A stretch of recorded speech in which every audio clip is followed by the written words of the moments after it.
Captain Jake Morrison walked across the bridge of the USS Fearless.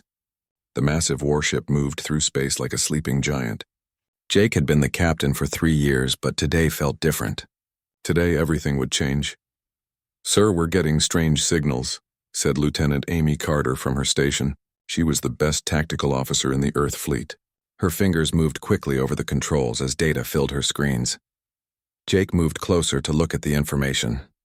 The signals came from far away, from places where humans had never been before. They were distress calls, but not from human ships. "These calls came from aliens. Can you understand what they're saying?" Jake asked. Amy worked on her computer for several minutes. The ship's translation system tried to make sense of the alien languages. Slowly, words began to appear on the main screen.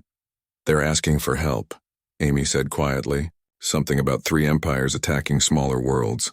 They want anyone who can fight to come and help them." Commander Rick Hayes walked up to Jake. Rick had been his second in command for 2 years. He was a careful man who always thought before acting. "Captain, should we really get involved in alien wars?" Rick asked. "We barely know anything about space fighting. Earth only learned how to travel faster than light 5 years ago." Jake looked at the distress signals on the screen. Somewhere out there, innocent people were dying. It didn't matter if they were human or alien. People needed help. "Tell me more about these 3 empires," Jake said to Amy. Amy pulled up more information on her screens. The first one calls itself the Zephyrian Empire. They have ships that can steal energy from other ships. When they attack, they drain all the power and leave ships helpless. She switched to another screen. The second empire is the Krellian Dominion. Their ships can become like ghosts. They can fly through solid walls and appear inside other ships. The third screen showed swarms of small ships. The last one is the Vorthon Collective. They use thousands of tiny ships that work together like a big family. They attack all at once and destroy everything. Dr. Lisa Grant looked up from her science station. She was the smartest person on the ship and knew more about alien technology than anyone else on Earth. "Captain, I've been studying their weapons," Lisa said. "All 3 empires use energy weapons and energy shields. They shoot beams of light and protect themselves with force fields. What does that mean for us?" Jake asked. Lisa smiled. "It means they've never fought against kinetic weapons. Our railguns shoot solid metal bullets. Our missiles explode with real fire. They might not know how to defend against weapons like ours." Rick still looked worried. "But Captain, we only have 1 ship. They have entire empires. How can the Fearless fight against thousands of alien ships?" Jake walked to the big window at the front of the bridge. He could see the stars stretching out forever. Somewhere among those stars, people were crying for help. Earth had always been good at helping others, even when it seemed impossible. "Amy, how long would it take us to reach the battle zone?" Jake asked. "About 6 hours at maximum speed, sir," Amy replied. Jake turned to face his crew. These people had volunteered to explore space and find new worlds. None of them had expected to become warriors. But sometimes life gave you choices you didn't want to make. "I know we're not soldiers," Jake said. "The Fearless was built to explore, not to fight. But sometimes good people have to stand up to bullies, even when the bullies are bigger and stronger." The bridge became quiet. Everyone was thinking about the choice they had to make. They could turn around and go back to Earth where it was safe. Or they could fly into danger to help people they had never met. Chief Engineer Tony Rodriguez spoke up from his station. "Captain, the ship is ready for anything. I've been working on our power systems. We have backup power cores that can work even if the main power gets drained." Lieutenant Colonel Brad Murphy stepped forward. He led the ship's Marines, the soldiers who protected the Fearless. "Sir, my Marines are ready to fight. We've been training for alien combat situations." Navigator Helen Brooks checked her instruments. "I've plotted several courses to the battle zone. We can approach from different directions to confuse the enemy." Jake looked around at his crew. These people trusted him to make the right choice. The weight of command felt heavy on his shoulders. One wrong decision could get them all killed. "Dr. Grant, what are our chances?" Jake asked. Lisa thought for a moment. "Honestly, sir, we don't know. Human technology is very different from alien technology. That could be an advantage or a disadvantage. We won't know until we try." Jake made his decision. "Set course for the battle zone. Maximum speed." "Sir, shouldn't we contact Earth first?" Rick asked. "Admiral Johnson should know what we're doing." "By the time we send a message and get an answer, it will be too late," Jake said. "Sometimes you have to do what's right without asking for permission." Amy's fingers flew over her controls. Course set, Captain. We'll reach the battle in 6 hours. All hands, this is the captain, Jake said into the ship's communication system. We're going to help some people who are in trouble. It's going to be dangerous, but it's the right thing to do. Everyone get ready. The Fearless changed direction and sped toward the distant battle. The ship had never been tested in real combat before. No one knew if human technology could compete with alien empires that had been fighting wars for thousands of years. Jake sat in his captain's chair and watched the stars. In 6 hours, they would find out if one human ship could make a difference in a galactic war. The crew worked quietly, preparing weapons and checking systems. The adventure was about to begin. The Fearless was no longer just an exploration ship. It was about to become humanity's first weapon in a war among the stars. Jake hoped they were ready for what was coming. The universe was about to learn what humans could do when they decided to fight. The Fearless dropped out of faster-than-light travel near a massive space station. Jake Morrison looked at the scene in front of them and felt his heart sink. Hundreds of alien ships surrounded the station, shooting bright energy beams that lit up the darkness of space. Captain, I'm getting a signal from the station, Amy Carter said. Her voice was tense as she listened to the incoming message. The main screen showed a tall alien with blue skin and 4 arms. The alien looked tired and scared.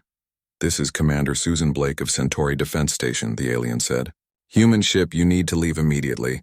Our weapons cannot hurt their shields. Nothing can stop them. Jake stood up from his chair. Commander Blake, this is Captain Morrison of the USS Fearless. We're here to help. Susan Blake's 4 eyes widened. One ship cannot make a difference. The Zephyrians are draining our power. The Krellians are phasing through our walls. The Vorthans have us surrounded with 1,000 drone ships. We'll see about that, Jake said.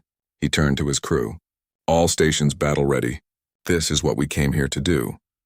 Tony Rodriguez spoke from the engine room through the communication system.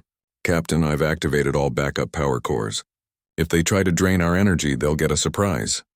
The first alien ships to attack were the Zephyrians. Their ships looked like giant crystals that glowed with stolen energy. They fired purple beams at the Fearless, trying to drain all its power. Power levels dropping, Amy reported. They're stealing energy from our main core. Switch to backup core number 2, Jake ordered. Tony's voice came through the speakers. Switching now, sir. They drained core 1, but cores 2 through 6 are still at full power. The Zephyrian ship seemed confused. Their energy beams kept draining power, but the Fearless stayed strong. They had never fought a ship with so many backup power systems. Fire railguns, Jake commanded. The Fearless shot solid metal projectiles at incredible speed. The Zephyrian ships had energy shields that could stop laser beams, but they had never seen kinetic weapons before. The metal bullets went right through their shields and punched holes in their crystal hulls. Direct hit, Amy reported with excitement. Their shields can't stop our railguns. 3 Zephyrian ships exploded in brilliant flashes of light. The other Zephyrian ships pulled back, not understanding how their perfect shields had failed. Suddenly, Krellian ships appeared inside the space station. They had used their phase technology to fly through the station's walls like ghosts. The aliens inside the station started screaming for help. Brad, take your Marines and get over there, Jake ordered. Lieutenant Colonel Brad Murphy was already putting on his spacesuit. On our way, Captain. Come on, Marines, let's show these aliens how humans fight. Brad and his Marines used small ships to fly to the space station. They entered through the docking bay and found Krellian soldiers inside. The Krellians looked like giant insects with weapons that shot energy beams. The Krellians expected to fight enemies with energy weapons and personal shields. They were not ready for humans with projectile weapons and explosive charges. Brad's Marines used shotguns and grenades, weapons that the aliens had never seen before. Take cover, Brad shouted as his Marines spread out through the station corridors. The Krellian soldiers tried to phase through walls to escape, but the humans had planned for this. Brad's Marines had spread out to cover all possible escape routes. Wherever the Krellians appeared, human soldiers were waiting for them. The battle inside the station was quick and brutal. The Krellian weapons could not penetrate human body armor, but human weapons easily killed the unarmored aliens. Within minutes, all the Krellian soldiers inside the station were dead. Meanwhile, the Vorthan drone swarms approached the Fearless. Thousands of small ships moved together like a school of fish. Each drone was only the size of a car, but together they could destroy much larger ships. They're surrounding us, Helen Brooks reported from her navigation station. We can't outrun that many ships. Jake made a decision that surprised everyone. Set course directly through the center of the swarm. Full speed ahead. Sir, that's suicide, Rick Hayes said. We'll be torn apart. No, we won't, Jake replied. Those drones are programmed to avoid energy beams. They don't know how to deal with a ship that wants to ram them. The Fearless accelerated toward the drone swarm. The small Vorthan ships tried to move out of the way, but they were too slow. The massive human warship plowed through them like a truck driving through a crowd of bicycles. Hundreds of drones were crushed or swept aside by the Fearless. The remaining drones tried to regroup, but their perfect formation was destroyed. They flew around in confusion, bumping into each other. Fire missiles into the confused drones, Jake ordered. Amy launched fusion missiles into the scattered drone swarm. Each missile exploded with the power of a small sun, destroying dozens of drones at once. The Vorthon swarm, which had seemed so dangerous minutes before, was reduced to scattered wreckage. Commander Susan Blake's voice came through the communication system. Impossible. How did you defeat all three empires at once? Jake smiled.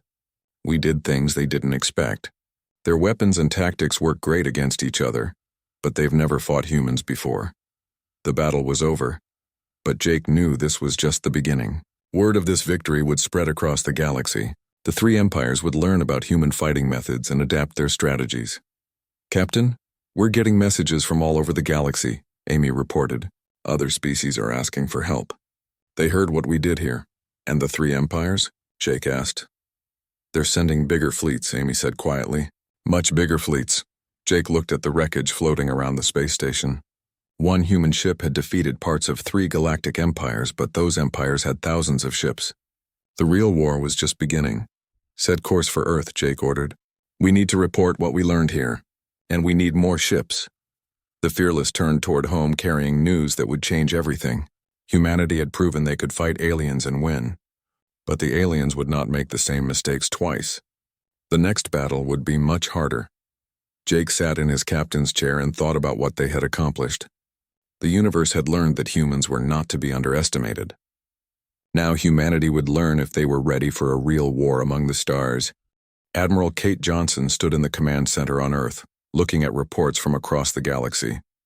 The victory at Centauri Station had made humans famous, but it had also made them targets.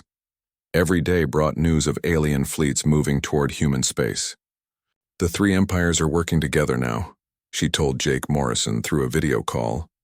The Fearless was in space dock, getting new weapons and repairs. They're studying our tactics and learning how to fight us, Jake nodded. We knew this would happen. One victory doesn't win a war.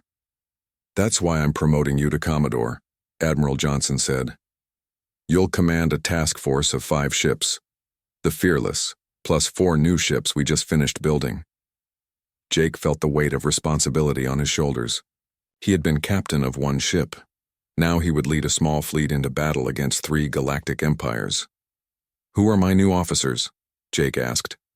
Lieutenant Commander Steve Parker will be your tactical advisor, Admiral Johnson replied. He's a genius at space combat strategy. Officer Diana Ross will handle communications with all the alien species asking for help. Squadron Leader Carl Jensen will coordinate your fighter pilots. Jake looked at the tactical display showing enemy fleet movements. Where are they planning? To attack? New Chicago colony, Admiral Johnson said grimly. 50,000 human settlers plus refugees from a dozen alien species. The empires want to prove that helping smaller species was a mistake. Jake felt anger building inside him. The empires were targeting innocent people to send a message. When do they arrive? 3 days. Your task force needs to leave immediately. Jake's new ships were impressive. The USS Dauntless and USS Relentless were built like the Fearless but with improved weapons. The USS Guardian carried extra Marines and boarding equipment. The USS Thunder was smaller but faster, designed to hit enemies and escape quickly. As the human task force traveled to New Chicago, Steve Parker briefed Jake on what they expected to face. The Zephyrians have new energy weapons designed to overload our power cores, Steve explained. Instead of slowly draining energy, they hit us with massive bursts that make our cores explode. What about the Krellians? Jake asked. They developed phase-resistant armor, Steve replied. Our bullets can still hurt them, but not as easily as before. They're also using larger boarding parties. Diana Ross looked up from her communication station. The Vorthons are the biggest problem. They redesigned their drone swarms to spread out more. We can't ram through them anymore. Jake studied the tactical data. The aliens had learned from their defeat and adapted their strategies. Humanity's advantages were disappearing. What new advantages do we have? Jake asked. Carl Jensen smiled. Our new fighter pilots. We trained them in tactics no alien has ever seen before. Also, Dr. Grant developed some surprises for the enemy fleets. The human task force arrived at New Chicago just as the alien fleets appeared. Jake was shocked by what he saw. Instead of hundreds of ships, the aliens had brought thousands. The three empires had combined their fleets into one massive armada. Commodore, they have us outnumbered 50-1, Amy Carter reported from the Fearless Bridge. Jake opened communication channels to his other ships. All vessels, remember what we learned at Centauri Station. The aliens expect us to fight like other species. We need to do things they don't expect.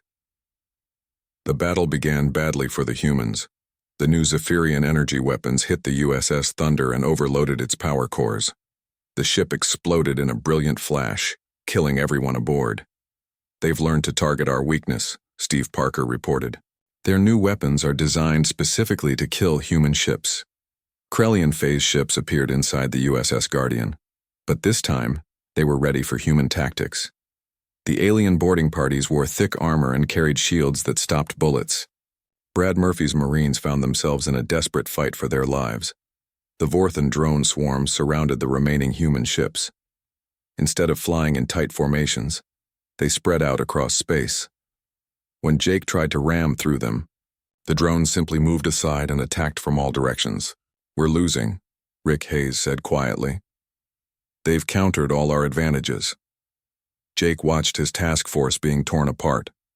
The aliens had studied human tactics and prepared for everything, but humans had one advantage that couldn't be easily copied. They adapted quickly to new situations. All ships' new plan, Jake announced. We're going to do something completely different. Instead of fighting the energy drainers, Jake ordered his ships to overload their own power cores on purpose. The Zephyrian weapons expected to find normal power levels, but the human ships were running their reactors far beyond safe limits. When the aliens tried to drain the overloaded cores, the feedback destroyed their own energy weapons. Several Zephyrian ships exploded as their power systems couldn't handle the massive energy surge. For the Krellian boarding parties, the humans tried a new approach. Instead of fighting the armored aliens directly, they vented atmosphere from the ship's corridors. The aliens could phase through walls, but they still needed air to breathe. The Krellian soldiers found themselves fighting in vacuum while the human Marines wore spacesuits. Without air, the aliens quickly suffocated or were forced to retreat. Against the spread-out Vorthon swarms, Jake used fusion missiles differently. Instead of trying to hit the drones directly, he detonated the missiles in empty space. The nuclear explosions created electromagnetic pulses that disrupted the drones' communication systems. Without coordination, the Vorthon drones stopped working together. They flew around randomly, often crashing into each other. Carl Jensen's fighters picked off the confused drones one by one, but the victory came at a terrible cost. The USS Thunder was destroyed. The USS Guardian was badly damaged and barely functional. The remaining human ships had used up most of their ammunition and power. Commodore, more alien fleets are approaching, Diana Ross reported. We can't fight another battle like this. Jake made a difficult decision. All ships retreat to the outer system. We'll use hit-and-run tactics. As the human task force pulled back, Jake realized something important. The aliens could adapt their technology, but they still thought like empires. They expected big battles with large fleets facing each other directly. Humans were learning to think differently. They could use small groups, surprise attacks, and unconventional tactics that confused the alien military commanders. Steve, start planning raids on their supply lines, Jake ordered. We can't beat them in direct combat anymore, but we can make them afraid to spread their fleets too thin. The retreat from New Chicago was not a defeat. It was the beginning of a new kind of warfare. The aliens had won the battle by adapting to human tactics. Now humans would adapt again, becoming something the aliens had never faced before, an enemy that refused to fight fair. Jake looked at the tactical display showing alien fleets throughout the galaxy. The empires thought they had solved the human problem. They were about to learn that humans always had more surprises. Dr. Sam Mitchell worked day and night in his laboratory on Earth, studying pieces of alien technology captured from the battles. He was humanity's best expert on alien science, and he had discovered something that could change the war.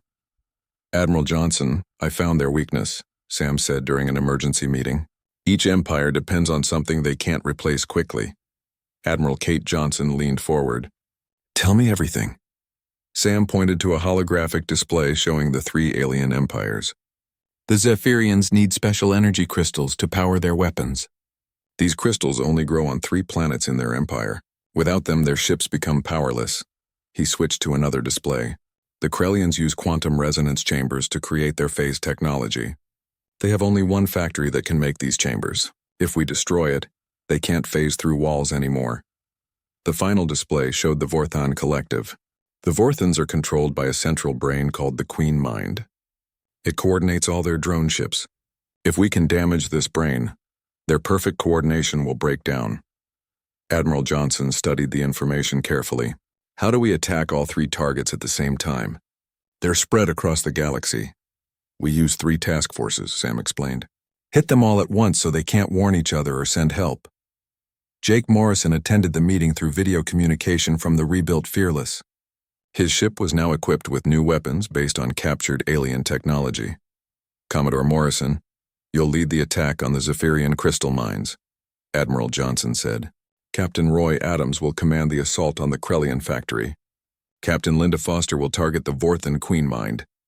Jake looked at the tactical data. "These targets are heavily defended." "How do we get close enough to attack them?" Sam smiled. "We don't attack the military bases. We attack civilian targets that they won't expect us to hit."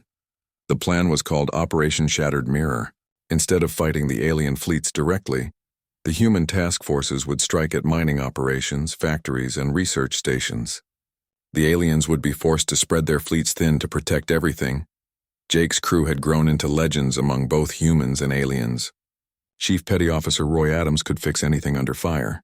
Master Sergeant Linda Foster led Marines who had learned to fight in every environment imaginable. Flight Commander Nick Powell commanded pilots who could outfly alien ships using techniques no other species had developed. The operation began with humanity's favorite tactic, doing the unexpected.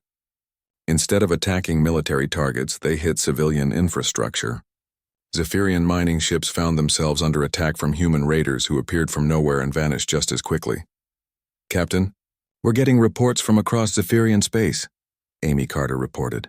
"They're pulling fleet units back to protect their mining operations." Jake smiled. "Good. The more ships they use to guard miners, the fewer ships they have for the war." The Krellian Empire faced similar problems. Human commandos appeared inside their factories, using explosive charges to destroy manufacturing equipment. The aliens couldn't phase through walls to escape, because the humans had learned to fight in areas where phasing was dangerous. The Vorthon Collective experienced the strangest attacks. Human ships would appear near their research stations and broadcast confusing signals that disrupted drone coordination.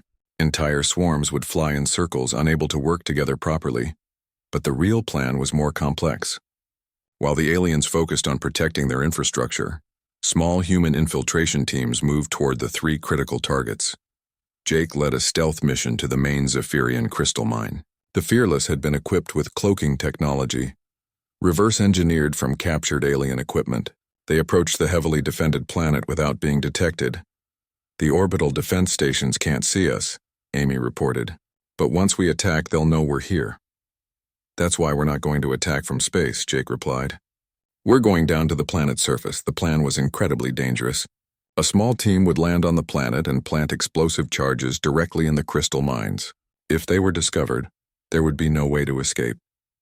Jake led the landing party himself, along with Brad Murphy and a dozen Marines.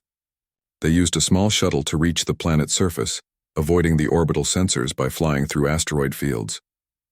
The crystal mines were enormous caverns filled with glowing purple crystals. Zephyrian workers harvested the crystals using special equipment that didn't damage their energy properties. "How much explosive do we need?" Brad asked, looking at the massive crystal formations. "Dr. Mitchell said the crystals store energy like batteries," Jake replied. "If we overload them with too much power, they'll explode on their own." The human team placed special devices throughout the mine. Instead of explosives, they used power generators that would force too much energy into the crystals. The crystals would become unstable and detonate like bombs. Meanwhile, the other human task forces were executing similar missions. Captain Adams led a team that sabotaged the Krellian quantum factory, introducing viruses into their computer systems that would cause the machines to build defective resonance chambers. Captain Foster's team faced the most dangerous mission. They had to get close to the Vorthan Queen Mind, a massive biological computer that controlled millions of drone ships across the galaxy. The three attacks happened at exactly the same time. On the Zephyrian crystal planet, Jake's team activated their power generators and ran for their shuttle. Behind them, the purple crystals began to glow brighter and brighter. "Move, move, move," Jake shouted as the crystals started to explode. Each explosion triggered more explosions as the energy spread through the mine. The entire planet began to shake as underground crystal formations detonated in chain reactions. The Krellian quantum factory experienced a different kind of disaster. The computer viruses caused the manufacturing machines to produce resonance chambers that looked normal, but didn't work properly. When Krellian ships tried to use them for phasing, the ships became trapped halfway between normal space and phase space. The attack on the Vorthan Queen Mind was the most spectacular. Captain Foster's team didn't try to destroy the biological computer. Instead, they fed it false information that confused its understanding of reality. The Queen Mind began giving contradictory orders to its drone fleets. Across the galaxy, the effects were immediate and devastating. Zephyrian ships lost power as their energy crystals ran out, and no replacements were available. Krellian vessels found themselves unable to phase properly, making them vulnerable to conventional weapons. Vorthan drone swarms flew in random directions as their coordination system failed. "Admiral, we're getting reports from everywhere," Diana Ross announced from the communication station. "All three empires are in chaos. Their fleets are retreating to protect their homeworlds." Jake watched the tactical display as alien fleets that had dominated the galaxy for centuries suddenly became confused and powerless. Operation Shattered Mirror had succeeded beyond their wildest hopes. But Jake knew this was only the beginning. The three empires still had millions of ships and billions of soldiers. Without their technological advantages, they would be desperate and dangerous. "All task forces return to base," Jake ordered. "We've won this battle, but the war isn't over yet." The human ships began their journey home, carrying news of the greatest victory in galactic history. Three mighty empires had been brought to their knees by clever planning and unconventional tactics. Jake sat in his captain's chair and thought about what came next. The aliens would adapt again, just as they had before. But this time humans had proven they could think strategically as well as tactically. The galaxy was about to change forever. 6 months after Operation Shattered Mirror, Commodore Jake Morrison stood in the Grand Assembly Hall of the Reformed Galactic Council. Representatives from hundreds of species filled the enormous chamber, all looking at the humans with a mixture of respect, gratitude, and fear. The three great empires had collapsed. Without their energy crystals, phase technology, and coordination systems, the Zephyrians, Krellians, and Vorthans could no longer control their vast territories. Smaller species that had been enslaved for centuries were now free to govern themselves. "The Council recognizes Commodore Morrison of Earth," announced the Council speaker, a tall alien with silver skin and 6 arms. Jake walked to the center of the chamber. He still felt strange being here, representing humanity in galactic politics. 3 years ago, humans didn't even know aliens existed. Now they were being asked to help manage the galaxy. "Honored representatives," Jake began, "humanity never wanted to become a galactic power. We only wanted to help people who were being hurt by bullies." Murmurs spread through the assembly. Some species whispered approval, while others seemed worried about humanity's intentions. Commander Susan Blake, the alien who had first asked for help at Centauri Station, stood up. "Commodore Morrison speaks the truth. Humans could have conquered our worlds after defeating the empires.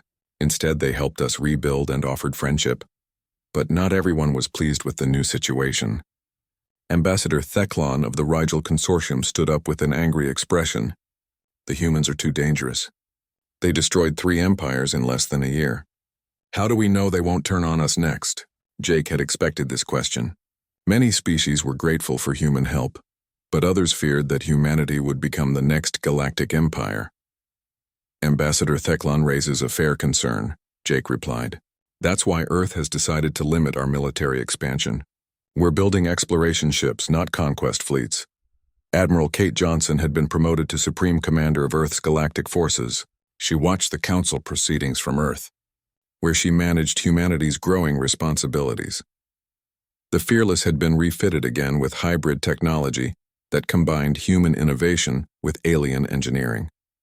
The ship was now more powerful than ever, but Jake used it primarily for peaceful missions. Captain, we're approaching the trade route near Vega, reported Lieutenant Amy Carter. She had been promoted and was now Jake's second in command. The merchant ships are requesting escort through the asteroid field. This was typical of Jake's new duties. Instead of fighting wars, the Fearless protected trade ships and mediated disputes between species that were still learning to get along. Flight Commander Nick Powell led a squadron of fighters that included pilots from a dozen different species. Commodore, the alien pilots are getting better at human flying techniques. They're starting to think outside the box like we do. Jake smiled. Good. The more they learn from us, the more we learn from them. Dr. Lisa Grant had established the Galactic Research Initiative, combining human scientific methods with alien knowledge. Her laboratories on Earth and other worlds were developing new technologies that helped all species. Jake, you need to see this, Lisa said during their weekly communication. We've learned to combine Zephyrian energy storage with human kinetic weapons. The new guns are incredibly powerful but completely non-lethal. Non-lethal? Jake asked. They fire energy pulses that disable ships without destroying them, Lisa explained. Perfect for law enforcement and peacekeeping. This was important because humanity's role in the galaxy was changing. Instead of being warriors, they were becoming protectors and teachers. Other species wanted to learn human tactics and philosophy. The bridge of the Fearless now included officers from many different worlds. Chief Science Officer Zara was a Centauran with 4 arms who could operate multiple control stations at once. Navigator Corvin was a former Zephyrian who had decided to work with humans instead of fighting them. Commodore, we're receiving a distress call, reported Communications Officer Vance, who had replaced Diana Ross when she was promoted to diplomatic service. What's the situation? Jake asked. 2 cargo fleets are fighting over salvage rights in the old Krellian territory, Vance replied. No military ships involved, but they're shooting at each other with mining equipment. Jake sighed. Set course to intercept. Let's go settle another argument. These disputes were common in the former Empire territories. Species that had been enemies for centuries were learning to live together peacefully. It wasn't always easy. When the Fearless arrived at the disputed area, Jake found 2 groups of cargo ships facing each other angrily. Both groups claimed they had the right to salvage valuable materials from abandoned Krellian facilities.